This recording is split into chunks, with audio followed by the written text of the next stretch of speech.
wa kampeni ya chanjo ya mifugo kitaifa. Sisi jamii za kifugaji tulikuwa tumebaki nyuma kwa muda mrefu sana. Kwa sababu juzi nilikuwa Ethiopia, hata huyu ndugu Mwanyika tulikuwa naye pale. Tumetembelea kwenye kiwanda kikubwa cha nyama. Wenzetu wanasema bila kuchanja mifugo, bila kutambua mifugo, hamwezi mkaingia kwenye masoko makubwa. Na nimekwenda mpaka kwenye kiwanda cha ngozi cha pale. Tumekwenda mpaka kwenye kiwanda kikubwa cha kutengeneza madawa ya mifugo. Wakaniambia kwenye ngozi, sisi wa Ethiopia tunauza ngozi zetu China pamoja na Korea. Kwa sababu sasa Mheshimiwa Rais unakwenda kuzindua, tayari umeshazindua kampeni hii.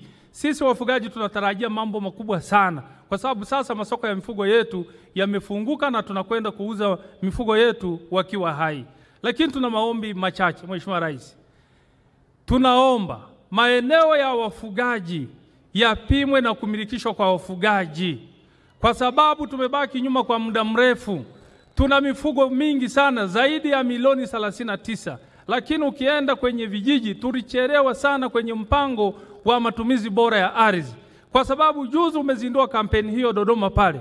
Tunaomba sasa maeneo ya wafugaji yapimwe na yaheshimiwe. Kwa sababu tumekuwa tukitunza mazingira, baadaye wenzetu hata wa maliasili wanakuja wanasema hapo ni mapitio ya nyumbu, tunaondolewa katika maeneo hayo. Sasa tukipimia maeneo yetu yakamilikishwa kwa wafugaji, tutakuwa tumeondoa changamoto nyingi sana. Lakini tukipimia maeneo hayo Mheshimiwa Rais, sasa wafugaji tumekubali sasa kwenda kufungua mashamba makubwa ya malisho ya mifugo, tunakwenda kulima nyasi. Na jana Mheshimiwa Waziri alikabidhi baadhi ya wafugaji matrekta kwa ajili ya kwenda sasa kulima malisho. Sisi tutakuwa umetumalizia kazi kubwa sana.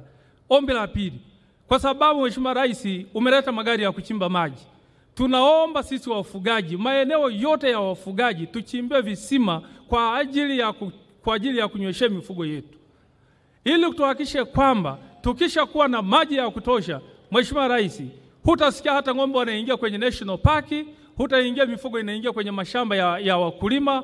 Tulikwenda kule kusini, kulikuwa kuna migogoro mikubwa sana. Nikahoja wafugaji, na bahati nzuri tumefanya kikao tukiwa na mama yetu Mama Telak. Tulikaa na kamati ya usalama ya mkoa wa Lindi. Kwa nini nyinyi wafugaji mnapeleka mifugo kwenye mashamba kule? Wakasema, wakaniambia mwenyekiti, pale ndipo tunapata maji. Kiangazi kitokee pale kuna raha kabisa.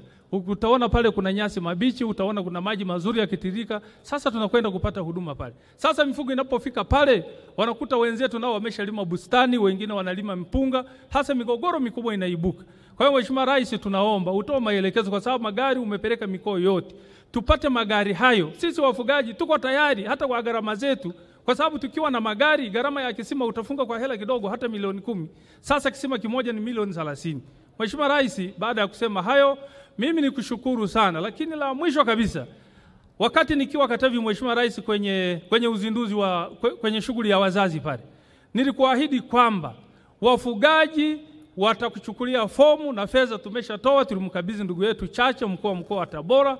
Lakini nilikuahidi kwamba wafugaji wanasema mwaka huu utashinda kwa 96.8, na ushahidi ni huu hapa. Huu hapa unaonekana hapa. Sasa najua ndugu zangu wafugaji nikisema hivi wengine watakasirika kule nje.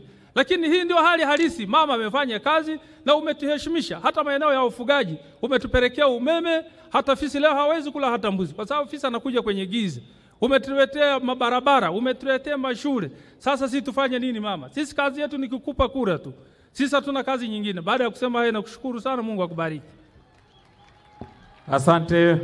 Makofi mengi sana kwa mwenyekiti wa Chama cha Wafugaji Tanzania. Wafugaji oye!